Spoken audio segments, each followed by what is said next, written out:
You must begin with a simple recognition that kindness is not an endless river. The heart that learned to predict storms in other people and to smile through thunder is not an infinite resource. It is a reservoir with banks, and banks are boundaries. There comes a quiet morning, ordinary as bread, when the empath stops pouring and notices that the cup in their own hands has been empty for a very long time. That noticing is not rage. That noticing is revelation. The spell of confusion loosens. The mask across the room looks less like a face and more like an instrument. The sentence you have heard for years, that you are too sensitive, that you are imagining things, that no one else has ever complained, falls to the floor like a dull key that never opened any door. In this simple, severe light, the story rearranges. The empath was not born a sponge. The empath was trained into absorption. Somewhere in a house where peace was thin as glass, love became a job description. You learned to scan the air, to adjust your voice, to anticipate the weather of the room before it formed. You learned that being good meant being gone. So you pushed your own anger into the cellar and called it maturity. You pushed your own needs into the attic and called it generosity. What you exiled did not die. It condensed into a shadow, which is not evil but unlived life, not malice but unused strength, not cruelty but the rightful power to say the word no without apology. The narcissist mistook your softness for vacancy and your listening for consent.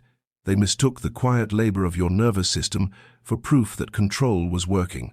But control is a fragile god. It requires a stage, a script, and a captive audience. The moment you step off the stage, the lights do not go out on you.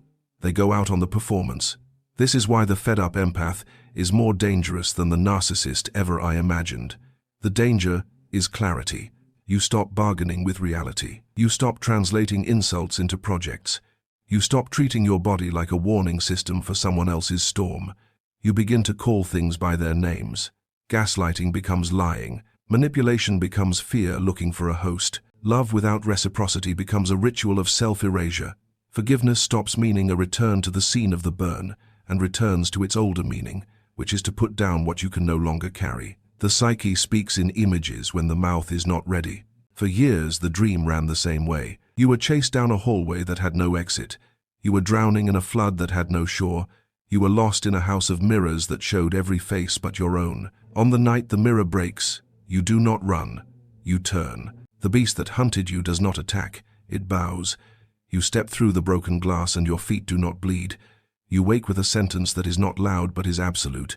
I will not vanish to keep the peace. Boundaries arrive like shorelines. They do not punish the ocean, they give it form.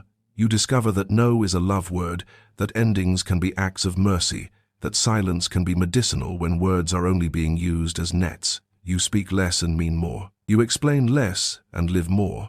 The old script inside your chest starts to lose funding. The lines that kept you captive, that you must fix or you will be abandoned, that you must absorb or you will be unloved, that you must agree or you will be unsafe, are replaced by quieter truths that stand without permission. What is mine will ask for me without devouring me. What is not mine can be seen clearly and released without hatred. Individuation, the long road toward becoming whole, begins not with grand victory but with a very small courage repeated each day. You keep a promise to yourself and let your body feel what follow-through tastes like. You answer the message once and do not write the second apology. You feel anger rise and you do not confuse it with cruelty. You feel fear visit and you do not confuse it with instruction. You stop turning your heartbreak into a charity for people who bring empty bowls and broken scales.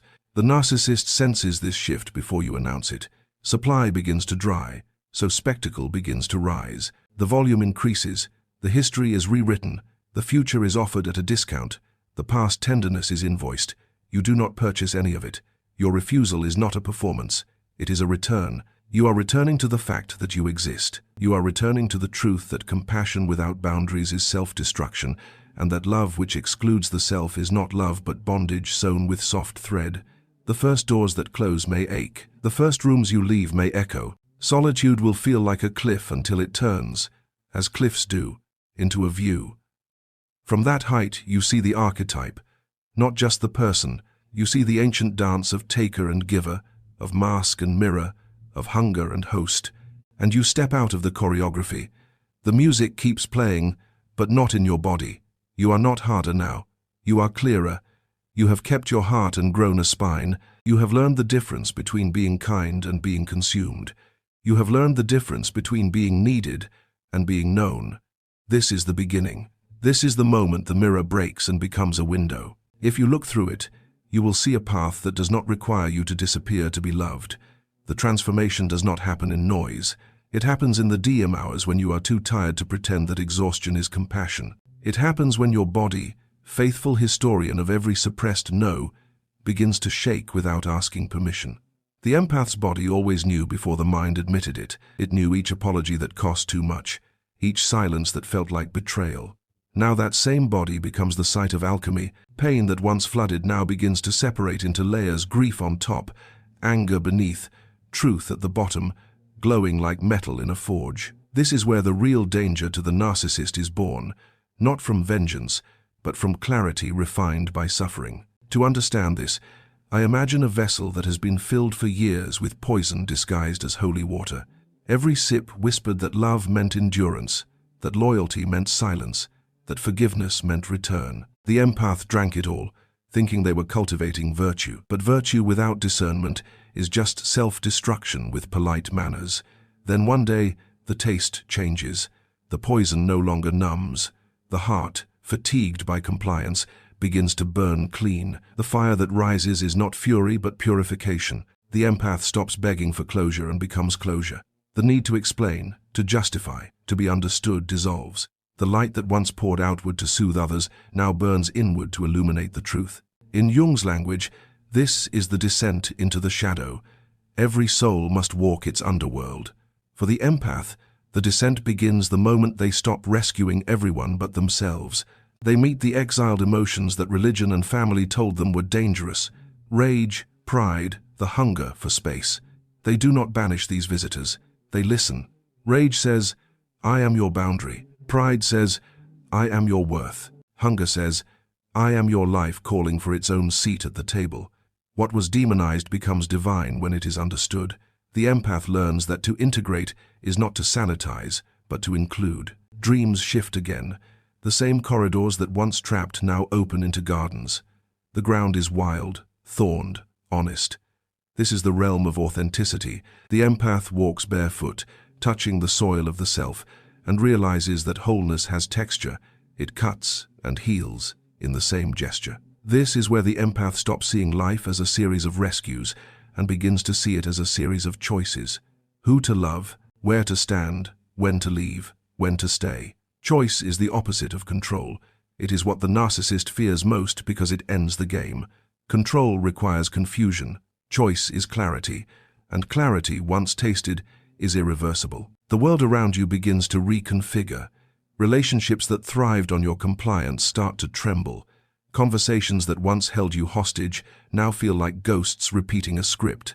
The old reflexes explaining, softening, accommodating, try to resurrect themselves. But you watch them like clouds, not commandments. You understand now that empathy without boundaries is exploitation waiting for its next volunteer. True empathy includes yourself. It says, "I will not let your wound devour mine." It says, "I can feel your pain without becoming it." This is compassion with structure, and structure is sacred. When the empath embodies this balance, the narcissist loses their weapon. Guilt no longer works. Gaslight no longer confuses. The silent treatment, once terrifying, becomes a reprieve. You realize that absence is information. Their anger is confession. Their manipulation is evidence of fear.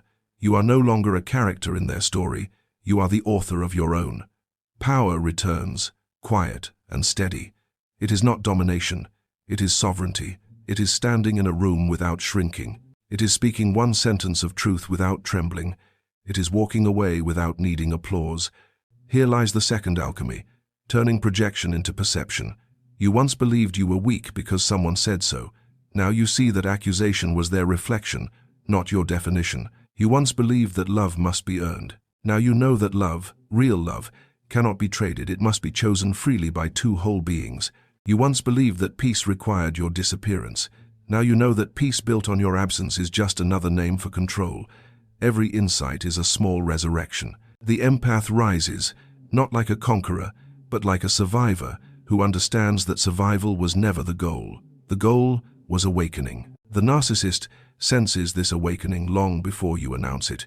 They feel the withdrawal of energy, the absence of reaction, the silence that no longer pleads. To them, it feels like death, because their life depended on your confusion.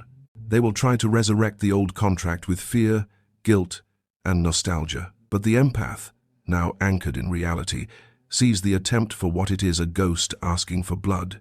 You cannot save what refuses to live in truth, so you bless it and let it fade. The silence that follows is not empty. It hums. It is the sound of your own soul, finally speaking without interruption. When this happens, you may feel lonely. Do not mistake that for regression. You are not lonely. You are unoccupied.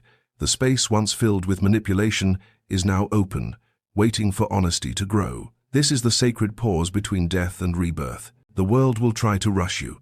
Do not hurry. Integration requires stillness. Sit with your restored energy until it learns to trust itself again. Then, when you move, every step will carry the weight of authenticity. You will not need to prove anything. Your presence will do it for you. And that presence, quiet and clear, is the most dangerous thing the narcissist will ever face. Because it cannot be controlled, it does not need to win. It simply is. The awakening of the empath is not a spectacle. It is subtle, yet irreversible. After years of carrying other people's burdens, of translating their moods into your movements, of calibrating your life to match someone else's expectations, you finally turn your gaze inward. The first question that emerges is simple but devastating. Who am I when I am not caring for someone else? What do I want if no one is depending on me? Where does my pain end and another's begin? These questions are not rhetorical. They are the first sparks of sovereignty. You are no longer a pawn in a game scripted by someone else's insecurities. You are now the steward of your own psyche. Individuation, the process Jung described as the integration of shadow and light, begins in earnest. The empath encounters the shadow that was once feared, the anger, the pride, the boundaries withheld. They do not attempt to annihilate these elements, they embrace them. Each feeling, once suppressed, becomes a guide. Anger teaches limits. Pride teaches value. Boundaries teach presence. The empath, who once feared expressing these qualities, now recognizes them as essential instruments of wholeness. The narcissist, meanwhile, cannot comprehend this transformation. They thrived on confusion, on the projection of their inner emptiness onto another. Their arsenal: blame, guilt, gaslighting, charm, loses its potency. The empath no longer reacts to provocation. They observe the strategies, decode the patterns, and refuse to participate. Their power is not retaliatory, it is structural. It is built from clarity and self-possession, not from control over others. This is the danger. A narcissist cannot manipulate someone whose center is unshakable. They cannot charm someone who sees through every mask. They cannot dominate someone who has stepped out of the narrative entirely. In dreams and visions, this sovereignty is often symbolized by standing still in front of a beast or walking barefoot in a wild, untamed garden. The beast represents fear, anger, and repressed power. The empath, instead of fleeing, meets the gaze of the animal and integrates its energy. The garden is not safe, but it is authentic, full of life, unrefined and unclaimed. By navigating this inner landscape, the empath learns that true power lies in presence, not domination, in clarity, not reaction, in love, not sacrifice. Compassion is no longer a martyrdom. Boundaries are no longer prison walls. They are gates. Every step of this inner work teaches the empath that freedom is not granted by another. It is claimed. The narcissist is only a catalyst in this process, a mirror of the unresolved shadow that the empath must face. Once the empath steps fully into their own authority, their life radiates a truth that is impossible to negotiate. Their energy no longer feeds manipulation. It illuminates reality. To the narcissist, this is intolerable. Their illusions crumble in the face of unshakable authenticity. The world changes quietly. Relationships rooted in dependency or expectation shift. Those that were exploitative fade, leaving room for interaction based on respect, not obligation. The empath becomes a model of living fully while being fully seen. Love can exist without erasure. Care can exist without collapse. They embody a duality that the world fears. Fierce enough to defend the self, gentle enough to love freely. In this state, The empath carries what Jung might call the archetype of the self, the integrated, sovereign being who walks in the balance of shadow and light. Their presence is transformative, not because they fight or impose, but because they simply are. Every act of discernment, every refusal to overextend, every choice to honor their own energy resonates outward, teaching others that softness need not be weakness, and that authenticity cannot be co-opted. This is the third stage. The empath is no longer merely surviving or adapting. They are creating. The feed of energy once taken by others is reclaimed and transformed. They can engage without losing themselves, offer without self-erasure, and witness without absorption. Their life becomes an expression of conscious power, a quiet revolution in motion. The relationship between the empath and the narcissist is not accidental. It is archetypal. Both are drawn to each other because they mirror aspects of the shadow the other refuses to see. The empath reflects unclaimed fire, the power to assert and protect the self. The narcissist reflects unacknowledged emptiness, the hunger for validation and control. Together, they enact a dance that is both timeless and instructive, a choreography of giving, taking, projection, and reflection. In the early stages, the narcissist thrives because the empath assumes responsibility for both parties' emotions. The empath absorbs chaos, forgives injury, and accommodates manipulation. Their soft heart, once a gift, becomes a tool for sustaining imbalance. Every apology offered, every boundary dissolved, every need suppressed reinforces the pattern. The empath becomes a mirror, reflecting both the narcissist's desires and their own unexamined self-doubt. Yet, there comes a threshold. Years of endurance, betrayal, and emotional overextension create a crucible. The empath begins to notice the recurring story. They are endlessly giving, yet never replenished. They are endlessly patient, yet never seen. They are endlessly responsible, yet never respected. This awareness is not mere insight. It is the first strike of sovereignty. The empath begins to recognize the script, to see the archetype behind the persona, and to understand that their compassion has been weaponized. When the empath begins to reclaim themselves, the rules of the dance shift. They no longer absorb every projection, nor do they attempt to heal the unhealable. They learn to distinguish between pain that is theirs to bear and pain that belongs to another. They begin to practice fierce compassion, loving fully without being consumed, forgiving without surrendering selfhood, engaging without losing sovereignty. Boundaries become their instruments, not walls. They are as firm as iron yet flexible as water. The narcissist, encountering this new reality, experiences panic and confusion. Their strategies gaslighting, blame-shifting, emotional withdrawal fail. The empath no longer reacts with fear, guilt, or self-doubt. Their silence, their stillness, and their unwavering presence become a force far more dangerous than any direct confrontation. The narcissist senses that the empath is no longer playing by the old rules, that they can no longer be manipulated through deception or charm. The power dynamic collapses, not through conflict, but through authenticity and conscious choice. In this stage, the empath embodies the archetype of the warrior healer. They are capable of tenderness and empathy, yet they hold boundaries that are inviolate. They are sovereign within themselves. Their power is integrative, not coercive. It is the power of presence, discernment, and clarity. They understand the narcissist's shadow without absorbing it.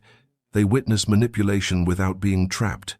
They respond with wisdom, not reaction.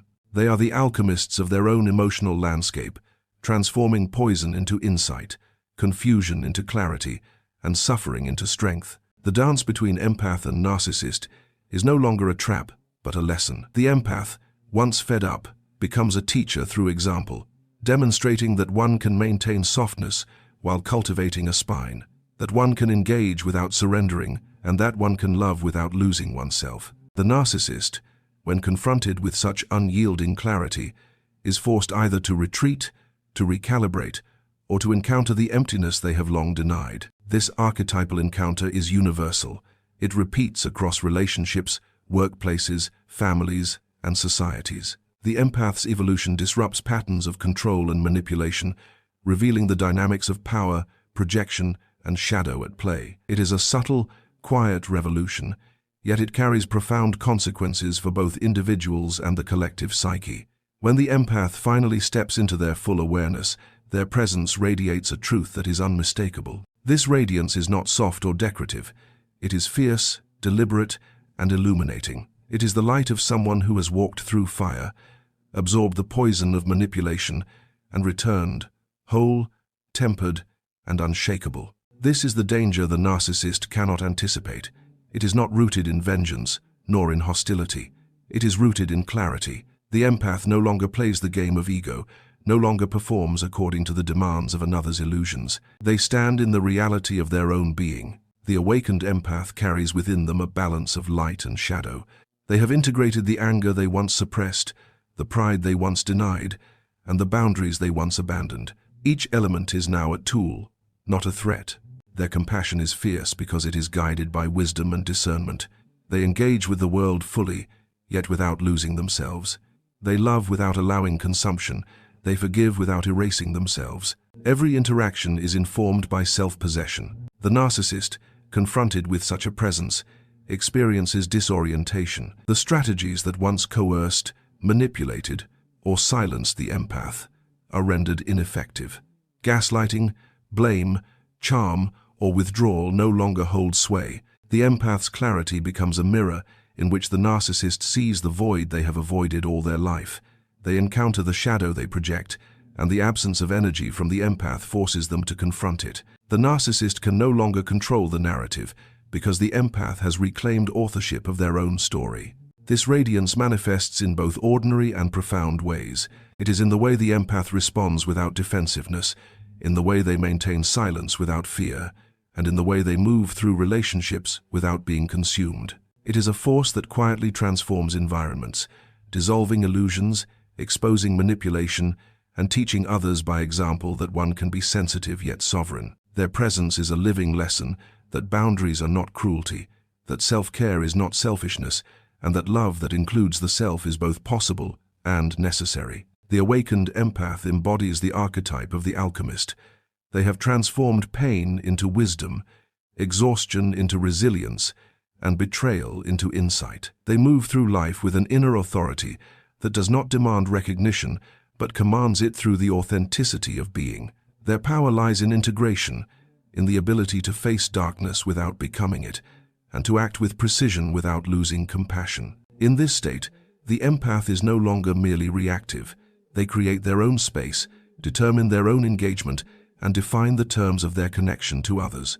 They are not isolated but sovereign. They are not rigid but unshakable. They are both healer and warrior, giver and guardian. Their energy is catalytic, influencing those around them without coercion, illuminating truths that were previously obscured by fear, manipulation, or denial. The world feels their awakening.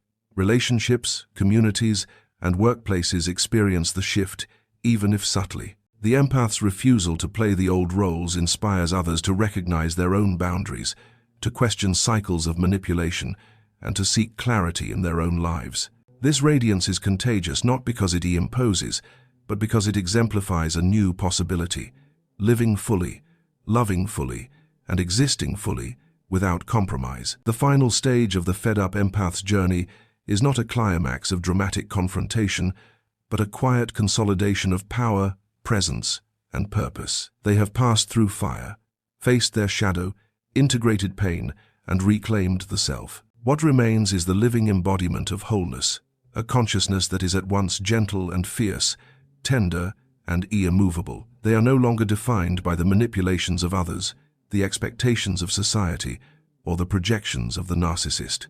They are sovereign in their own right. This sovereignty carries responsibility, but it is not a burden.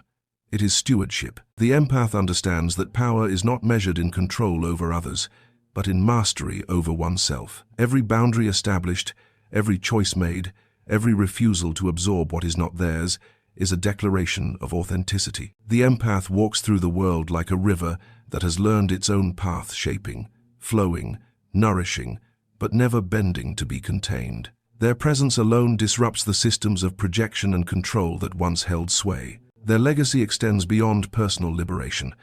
Every empath who awakens sends ripples through the collective psyche. They model the possibility of living with full awareness, to give without self-erasure, to care without sacrifice, to love without losing oneself. They teach others that sensitivity is not weakness, that discernment is not cruelty, and that boundaries are sacred instruments, not walls of rejection. This quiet revolution redefines how relationships are conducted, how empathy is understood, and how the interplay between light and shadow is navigated. The narcissist, encountering this evolved empath, is confronted with a truth they cannot absorb.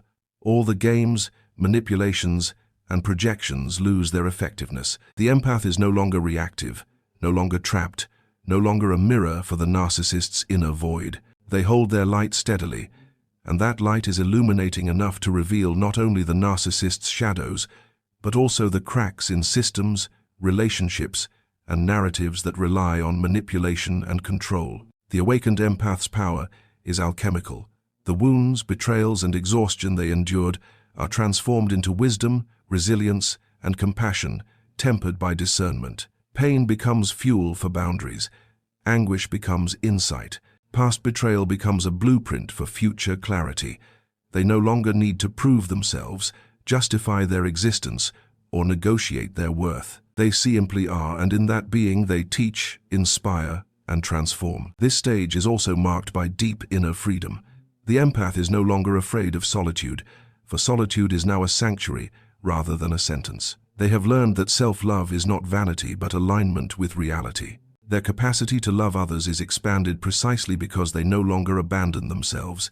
Every relationship they engage in is intentional, conscious, and reciprocal. They understand that some connections are meant to remain, some to transform, and some to dissolve. Acceptance replaces compulsion. Clarity replaces confusion. Peace replaces compulsion. The ultimate danger of the fed-up empath to the narcissist and to any system of control that thrives on confusion is existential. It is not about retaliation, revenge, or aggression. It is about the embodiment of truth. Their existence alone destabilizes illusions, dismantles manipulation, and reveals the pattern beneath appearances. By living authentically, they inspire others to claim their own sovereignty, creating a culture in which manipulation and control no longer hold unquestioned authority. At the culmination of this transformation, the empath stands as both healer and guardian, warrior and sage. They have learned to hold light without burning, to embrace shadow without being consumed, and to exist fully without compromise. Their journey is heroic, not because it confronts enemies externally, but because it confronts and integrates the self, the light and the dark, the pain and the power, the vulnerability and the authority. In doing so, they leave a legacy that transcends any single relationship, teaching the world that true strength lies in authenticity, balance, and unflinching presence. To every empath listening, whether you feel the fire already or only sense its stirrings deep within, hear this clearly. Your journey through pain, betrayal, and exhaustion is neither accidental nor futile. Every wound you endured, every tear you swallowed, every moment you doubted your own worth was preparing you for the awakening that is now possible. You are not weak for having felt too deeply. You are strong for having survived what others could not bear. The path forward is not about revenge, not about confrontation, and not about proving your value to anyone else. It is about remembrance, remembering who you are at the core of your being, remembering that your sensitivity is a gift, not a liability, remembering that self-love is the foundation upon which all other love rests, remembering that boundaries are not cruelty, but instruments of clarity and protection. As you continue, practice the quiet revolution of presence. Speak when it is necessary. Remain silent when words serve only to diffuse or defend. Allow your energy to be yours alone, no longer a commodity for someone else's drama. Let your anger, grief, and fear pass through you without ownership, and reclaim what has always been yours: the power to exist fully, the authority to choose freely, and the right to be seen without compromise. Your awakening is both personal and collective. By stepping into your full awareness, you model a new archetype for others, that one can be compassionate and sovereign, sensitive and powerful, tender and firm. Your existence challenges systems of manipulation and control simply by embodying a life lived with integrity. Every empath who awakens becomes a beacon, not for vengeance, but for possibility. The possibility of loving without surrendering, of giving without losing selfhood, and of standing unshakable in one's truth. You are permitted to rise, You are permitted to shine. You are permitted to love freely while keeping yourself intact. This is your gift. This is your power. The narcissist cannot take it, nor can the world dilute it. It is born from the deepest alchemy of your soul, the transmutation of suffering into clarity, of exhaustion into resilience, of betrayal into insight. Stand now in the totality of your being. Hold your heart open and your spine unbent. Let compassion be exact. Let boundaries be beautiful. Let your yes be honest and your no be kind. Walk through the world as both healer and warrior, giver and guardian. Carry your light not as a shield, but as an emblem of truth. Allow your presence to illuminate what has long been hidden, and let your authenticity ripple outward, changing the world, not with force, but with the undeniable weight of being fully, fiercely, and unconditionally yourself. This is the fed-up empath, not a victim, not a martyr, not a shadow, a sovereign being, integrated, whole, and radiant. And this, above all else, is why they are more dangerous than the narcissist ever imagined.